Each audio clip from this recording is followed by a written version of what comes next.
বাংলাদেশ ও তৎসংলগ্ন উত্তর পশ্চিম বঙ্গোপসাগর এলাকায় একটি লঘুচাপ বিরাজমান রয়েছে।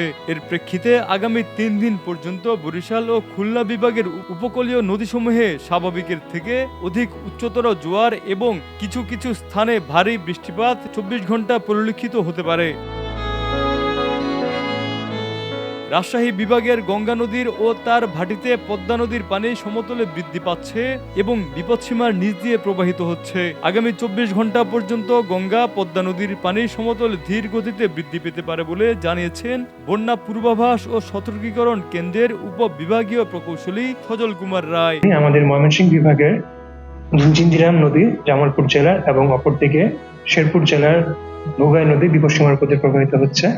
তো ভোগাই নদী বর্তমানে নাগোয়াগাঁও পয়েন্টে ১ সেন্টিমিটার উপর দিয়ে এবং জিঞ্জিরাম নদী গোয়ালকান্দা পয়েন্টে ২৫ সেন্টিমিটার উপর দিয়ে প্রবাহিত হচ্ছে। এছাড়াও ময়মনসিংহের যে অন্যান্য প্রধান নদী সমূহ রয়েছে সেখানেও আমরা পানি বৃদ্ধি লক্ষ্য করছি। ফলে যে চলমান যে বন্যা পরিস্থিতি তাতে জামালপুর, ময়মনসিংহ, শেরপুর, নেত্রকোনা জেলায় বিরাজ করছে। তো বর্তমানে আমাদের বিভিন্ন আবহাওয়া সংসদের তথ্য রয়েছে, যাতে আগামী ২৪ ঘন্টায় ময়মনসিংহ বিভাগে এবং তৎসংলগ্ন অঞ্চলে ভারী বৃষ্টিপাতের পূর্বাভাস রয়েছে। ভারী বৃষ্টিপাত বলতে আমরা বলছি ৪৪ মিলিমিটার থেকে ৮৮ মিলিমিটারের মধ্যে যে বৃষ্টিপাতটা ২৪ ঘন্টা হয়ে থাকে তাকে আমরা ভারী বর্ষণ বলে থাকি। তো সেই বৃষ্টিপাতের সম্ভাবনা রয়েছে।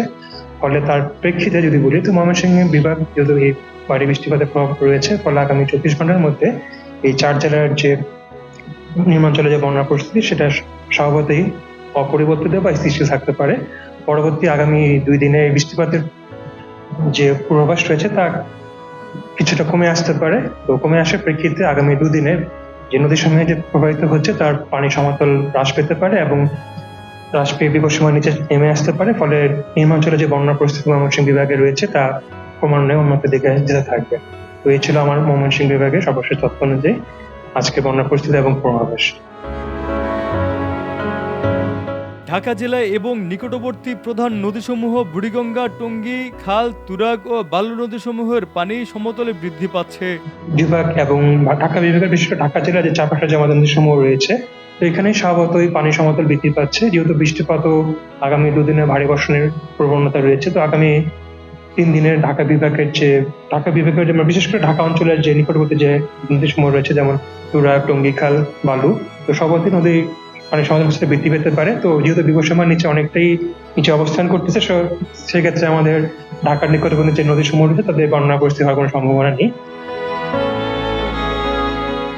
এছাড়া আগামী ৩ দিন পর্যন্ত এ সকল নদীসমূহের পানি সমতলে বৃদ্ধি পেতে পারে, তবে বিপদসীমার নিচ দিয়ে প্রবাহিত হতে পারে।